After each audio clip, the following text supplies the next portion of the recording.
we're here to make a new type of news. New insights, new styles, and new topics every day. We are News Generation. Making news just for you. It's April 19th here in Seoul. I'm Shin-Yun, and this is News Generation, where we make the news at Arirang's very own open studio. Every morning, we'll discuss the top issues and latest current affairs affecting people in their 20s and 30s. Joining me in the studio is Kim Xiang. Good morning, Yan. Good morning, and Niall Song. Hi, everyone.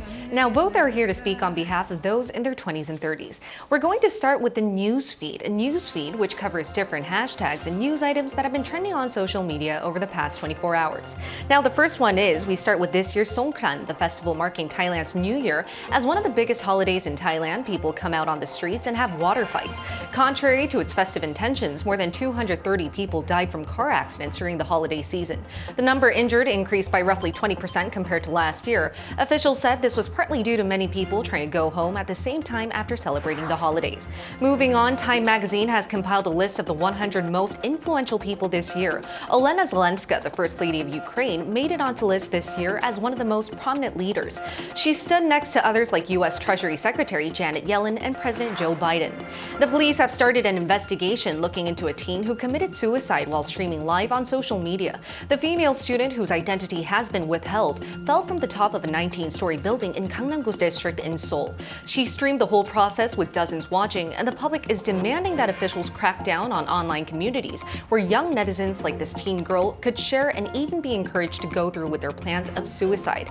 Now let's look a bit more in-depth into the third news item. The online community this teen girl was active on was a depression gallery on DC, a popular online platform. Now this teen allegedly made contact with another male user who uploaded a post asking for someone who would jump off the building with him. Now there's speculation that this teen met with this man and planned how to commit suicide, but local media later found out that while the two did meet up, he changed his mind. He also thought the teen girl did as well, and just seconds before this teen threw herself off the building, she said people should spend time away from their screens and not fall into the depression gallery she got hooked on. Now, let's first focus on this angle, Niall. It's not the first time people have been pointing fingers at this depression gallery. From 2018, online users have been requesting that this community be closed down, claiming that it causes a lot of physical and mental abuse. So what do you think about this? For sure. I mean, it's really a double-edged sword, and I think people seek community even in their depression and their suicide attempts. And this just goes to show how dependent we are on each other as humans. And by all means, I am encouraging sharing, getting help. That's great. But, I think we should be careful. Sometimes all the time, be careful where you are sharing and who you are sharing it. Make sure you're sharing in a safe, healthy environment so that, you don't end up indulging in the negative emotions and people aren't encouraging you to just keep digging deeper into it, And I really think the fundamental issue is not the community itself. It's the people who aren't getting enough support in mental health areas. And education is so important when it comes to mental health, and people need to be able to spot it, know how to deal with it, just like we know how to take care of ourselves when we're physically sick as well. And there's definitely a lot of people who are responsible enough to give good advice on these online communities and, engage in really helpful conversations. But because you can stay anonymous, a lot of people go out of their way to hurt other people or, encourage people to do really bad things like committing suicide. But Xiang, another angle to this growing issue is that teen suicide rates have really gone up. Statistics Korea found that the number of teens who committed suicide has jumped by 20% in the last 3 years. And they cited COVID-19, academic stress, and loneliness as major reasons. But what else do you think are factors that causes this growing trend? And how do you evaluate efforts to bring these figures down? Yeah, I mean, as you rightfully mentioned, academic stress, loneliness, COVID-19 is obviously quite a new concept, but those two have been quite a leading cause in leading to teen suicide rates in South Korea. South Korea also has the highest suicide rate overall in all of the OECD countries, which is also a huge concern for the government and the public as well. And I think one of the reasons more recently would be the financial stress as well.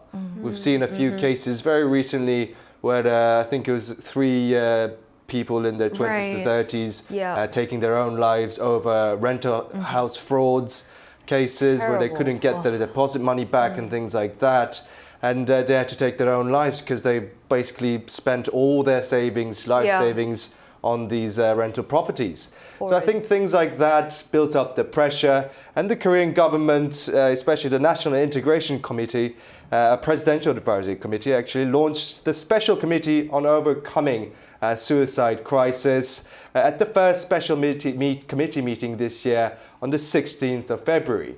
So efforts like that is being shed light on by the government as well, and we'll have to see how that might be able to appreciate, make the situation better for the suicide But rates. I definitely think there needs to be more efforts done in this field because we're not seeing these figures drop. And that was our news feed for this Wednesday. Let's head into our discussion topic of the day now. Now, today we're going to take a closer look at the Russia-Ukraine war. It's been over 400 days since Russian forces invaded their neighboring country. So let's take a look at how far the war has gone.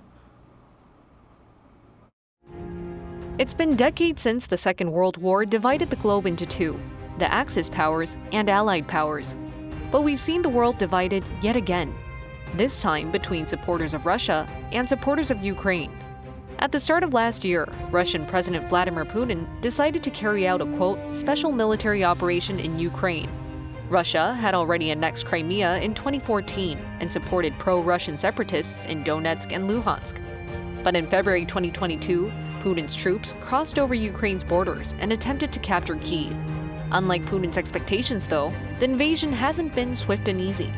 Instead, Ukrainian forces fought back with Western powers, namely the US and EU, having their back. Today, NewsGen looks at three questions. 1. How severe is the situation over in Ukraine? 2. Why should millennials and Gen Z in other parts of the world pay attention to the war? 3. How is the war affecting the younger generation in both Ukraine and Russia? Last year, on February 24th, Russia's President Vladimir Putin sent roughly 200,000 soldiers into Ukraine, and Moscow assumed that its troops would sweep into the Ukrainian capital, Kyiv, in a matter of days. But more than a year has passed, and the Russo-Ukrainian war is ongoing. Hundreds of thousands have been killed or wounded, and millions have been left as refugees abroad or displaced inside their own country. So before we go further, let's take a look at the screen to find out where the war is mostly taking place right now. As you can see, most troop movements are concentrated in the southern and eastern part of Ukraine. It's quite different from the beginning of the war when Russia tried to capture the capital. And after they failed to do so, they shifted focus towards the Donbas region. But over the last few months, neither side has managed to make a breakthrough. And for months now, the heaviest fighting has been concentrated in the Bakhmut region near Donetsk. But with Ukraine receiving weaponry and assistance from its NATO allies, Moscow is having a hard time and has lost some of its early gains. Ukraine is also trying to get its hand back on Crimea, annexed by Russia back in 2014. Now, this is currently what's going on in these war fronts, but Xiong, why don't you provide a bit more detail for us? Yeah, so it's been 7 years since Russia officially annexed Crimea as well. 7 years meaning it was 2014, so at the beginning of the Russian-Ukrainian war. As you've mentioned, Russia invaded, full-scale invasion of Ukraine back in February 24th in 2022. And just before that, actually, it was soon after Ukraine received about $200 million in security aid from the United States in January 2022. We've seen actions of the Wagner mercenaries being hired to take out the President Zelensky, along with major atrocities of civilian casualties as well, where we saw hundreds of bodies found in mass graves in just outskirts of Kyiv as well during the early stages in places like Bucha, where we saw a lot of social media attention being garnered to shed light on these atrocities. Numerous airstrikes, as you can see on the screen, and missile launches hit Ukrainian cities as well, with thousands of civilian casualties, as well as the entire Europe seeing food and energy prices climb up. More recently, though, since the liberation of the Kherson by Ukrainian forces last November, both sides have been engaged in positional warfare with only minor changes in territorial control. After more than a year of Russia's full-scale invasion of Ukraine, it seems the war has reached a stalemate, even with the President Putin of Russia visiting, as you mentioned, you might have mentioned this earlier today, visiting Kherson region to scan the surroundings and things like that. Right. It has been a stalemate, a deadlock for the past few months. Now, it was Putin's second time to visit in 2 months in this invaded Ukraine regions. But contrary to what Putin aimed to gain, it seems like Russia has lost a lot more than expected. And we're not only talking about their casualties, but also economic drawbacks and international sanctions. So Putin is also facing an ICC arrest warrant for numerous war crimes, including the unlawful deportation of children. So Xiong, tell us more about the damage caused by the war. Yeah, I mean, for the damage report on the first year into the Russo-Ukrainian war, let's have a look at the screen. According to the UN Commissions on Human Rights and Refugees data, until the 15th of February this year, we've seen just over 8,000 civilian deaths, including just under 500 children, and over 13,000 injuries, including just under 1,000 children as well. For the case of the military casualties data gathered until February 2023, the UK Ministry of Defence estimates at least 100,000 deaths for Ukrainian military, and that up to 200,000 Russian soldiers have lost their lives. Now let's have a look at this number of refugees. We have seen a great number of Ukrainian refugees having to flee their homes away from the destroyed cities. Until the 21st of February, we have seen a total of 18,844,000 refugees crossing the border away from Ukraine. The most common destination was Poland at 1.5 million and 63,000 refugees, followed by Germany at around 880,000, and Czech Republic at around 500,000, and a number of other European countries such as Italy, Spain, UK, and France. So the Russian invasion of Ukraine has caused the worst refugee crisis in Europe since the Second World War. And what are your thoughts on this now? I mean, just as we've seen, many Ukrainians sought asylum in their neighboring countries, and it was actually really touching to see people, waiting for people in train stations and opening their homes up and being very hospitable. But the fact that they had to do this, they had to go that measure to do that is so heartbreaking. And people have lost their homes, obviously, and their loved ones, and we just say it like that. But it really is an emotionally traumatic time for them, and there's no guarantee for them to be able to return home anytime soon. So all we can do is sit here and pray. But, world wars, as we know, it was caused by a few different incidents and a few power people, and millions had to pay for this. But we really need to stop continuing this in the 21st century. Definitely. And we're now going to include someone who actually flew out from Ukraine as soon as the war broke out, right after this.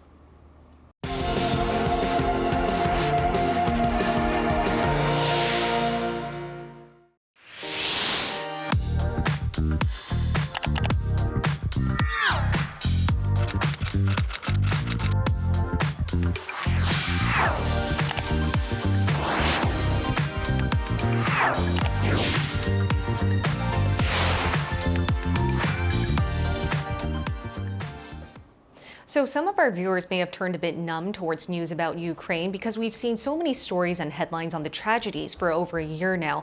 But this is an ongoing war happening to actual people, and that includes people in our generation, young people who are risking their lives to fight for their country. So to find out more, we're going to include a Ukrainian millennial. It's Anna Boklin. She used to work at the Environment Ministry in Kyiv, but flew into Korea last March, and she's currently studying global environmental policy at the University of Seoul. But most of her family's still in Ukraine, so we're going to hear from her. Welcome, Anna. Good morning, Anna. Hi. So Anna, I hear that you came to get your master's in Korea last March, but that was only a few weeks after Russia invaded your country. So it must have been very difficult for you. Tell us how you came to Korea and how difficult of a process it was. Okay, I will start from beginning of war, because the day before of war, it was my birthday. 23rd of February, and it was amazing day when I get a lot of wishes, and it was feeling of new chapter of my life, because in next day I have to come to Korea, and I have tickets for airplane to come to Poland firstly, and at 26th of February I have come from Poland to Seoul.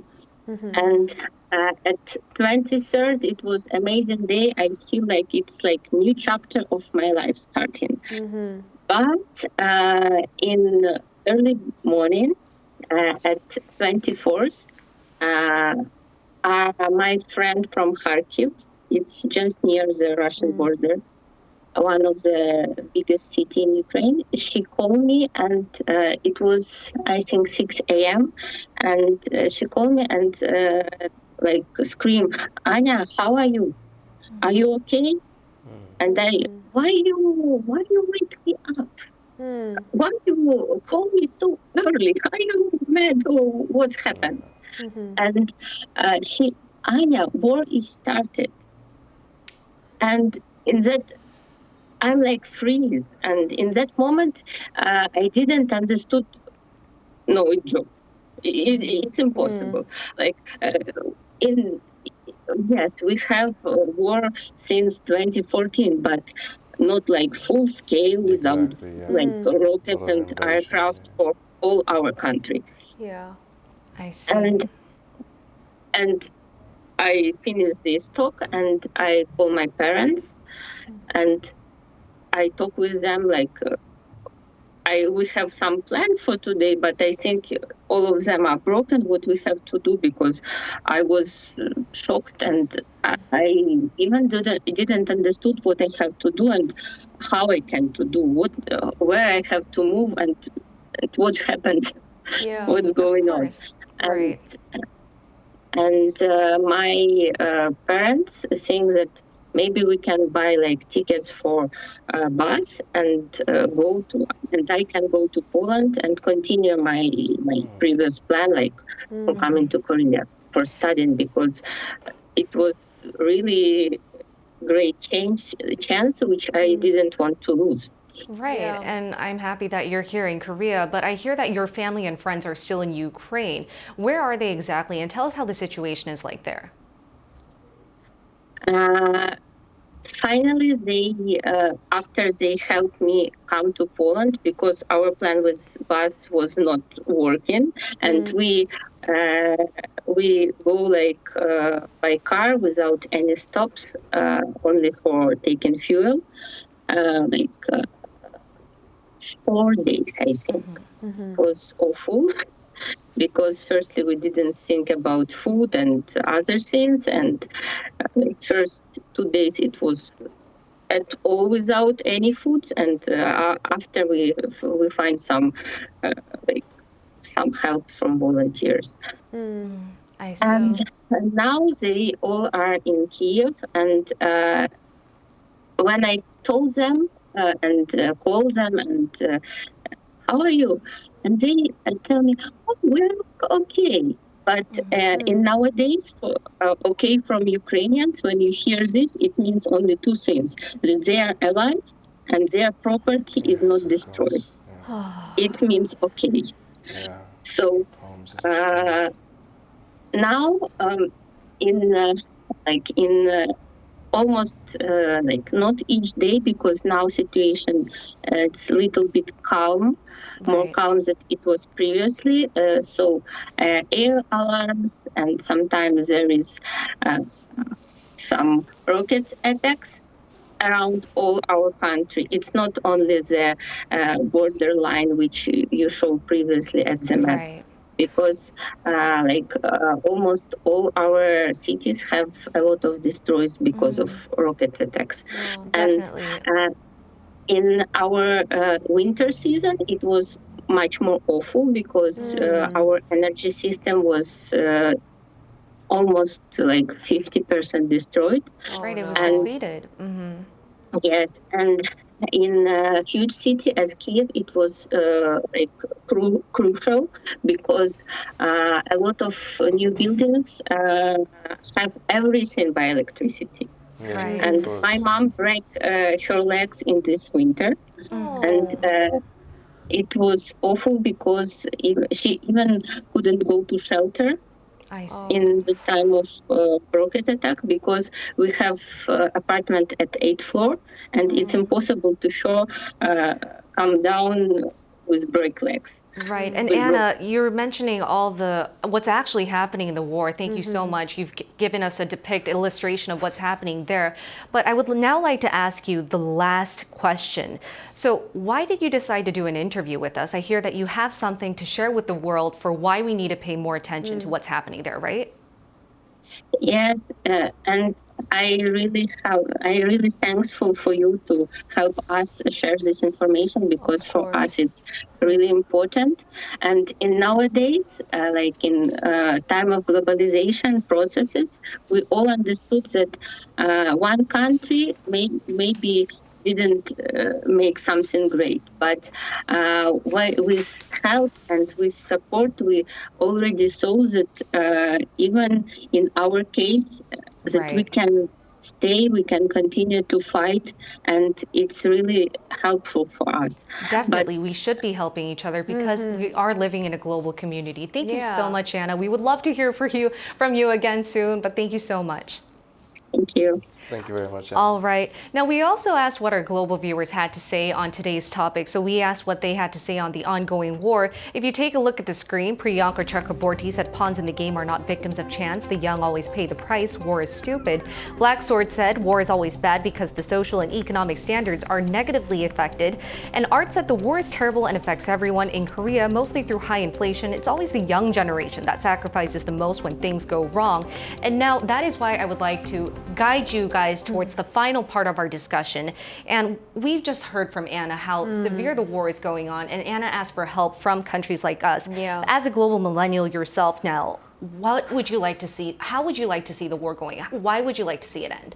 You know, I don't know how else to put this into like proper perspective. When we see numbers on the news, we're just like, you know, it's numbers. But hearing from Anna just now, it's so real and it's their lives. And to put things into perspective, to give you an analogy, it's like getting several different universities in Korea, all the students enrolled just dying over the course of a year, which is absolutely mortifying. It's horrible. It's their future, and it's happening right now. And who's to say we are going to be the exception? So we need to really help other nations out when this is happening. Also, I think the reason why it's more concerning is that our generation, the millennials and the Gen Zs, aren't very used to physical conflict. The last war we had in a global scale was World War II, which is now almost 80 years ago. So, I mean, the people are losing sort of there's a sense of reality of how dire the actual physical warfare will be.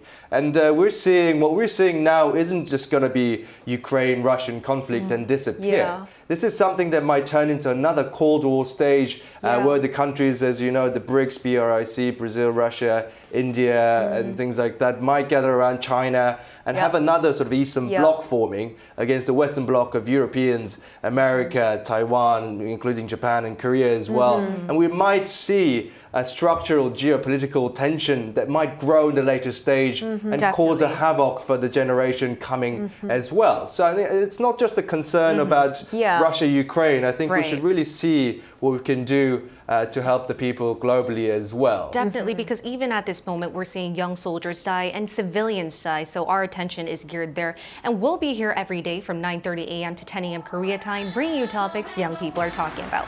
Special thanks to Kim Seong. My pleasure, Ian. And now Song. Happy to be here. Thank you for watching, everyone. We'll see you tomorrow. We are News Generation.